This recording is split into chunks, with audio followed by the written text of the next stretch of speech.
இருப்பு முழுவதுமே கை உயர்ந்ததா இருந்துச்சு. அத்தகையா ஃபுல்லா அத்தையாத்து ஓதி அதுக்கு பின்னாடி தஷஹுது ஓதி அதுக்கு பிறகு அவங்க அரபியில கேட்கக்கூடிய அந்த துவாக்கள் இதெல்லாம் ஓதி முடிக்கிற வரைக்குமே சலாம் கொடுக்கிறதுக்கு முன்னாடி தான் கைகளை கீழே இறக்குனாங்க.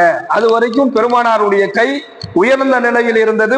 பிரார்த்தித்தார்கள், அதாவது அத்தையாத்து ஓதுனாங்க என்பதாக வருது.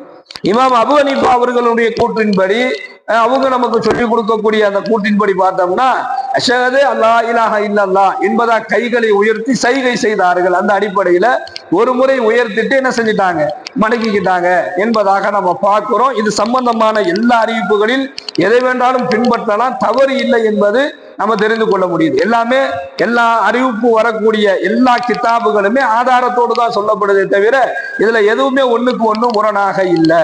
அப்போ ஆக இப்ப நாம என்ன விளங்கிக்கணும்னா, தொழுகையில அத்தகையாத்துல அந்த இடத்துல கைகளை உயர்த்தியே ஆகணும். கையை சப்பத்தியா வச்சுக்கிட்டு என்ன செய்யக்கூடாது, அத்தகையாத்துல உட்கார்ந்துடக்கூடாது. அதுல நம்ம கவனமாக இருக்கணும்.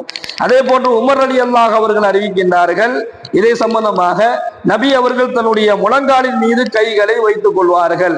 அத்தகையாத்துல கையை எங்க வைக்கணும் அப்படின்னு சொன்னா, இந்த தொடையில கொண்டு போய் சில பேரை பார்க்கிறோம் இங்க வச்சுப்பாங்க.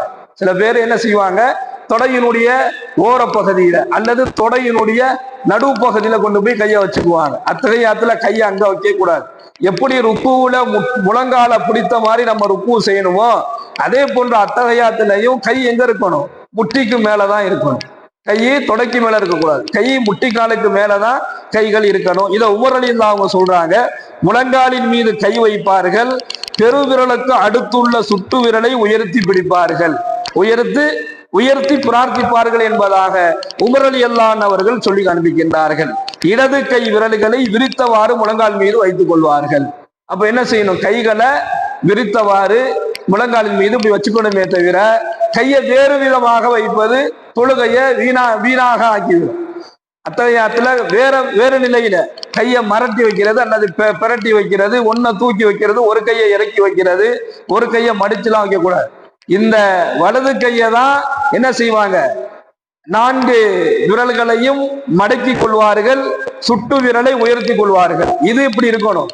ஆனா இடது கை என்பது எல்லா விரல்களும் விரித்த நிலையில முழங்காலின் மீது இருக்கணும். இந்த இடது கையையும் மடக்கி வச்சுக்க கூடாது. இந்த கையை மடக்கி வச்சிருக்கிறமே அது மாதிரி இந்த கையை இப்படி மடக்கி வைக்க கூடாது. இந்த கை முழங்காலின் மீது விரித்த நிலையில இருக்கணும். இந்த கையில பெருவிரல் உயர்ந்த நிலையில இருக்கும். பெருமானாருடைய தஷஹுத் அப்படிதான் இருந்தது என்பதாக உமர் ரலியல்லாஹு அவர்கள் அறிவிக்கின்றார்கள். முஸ்லிம் 1016, திருமிதி 270.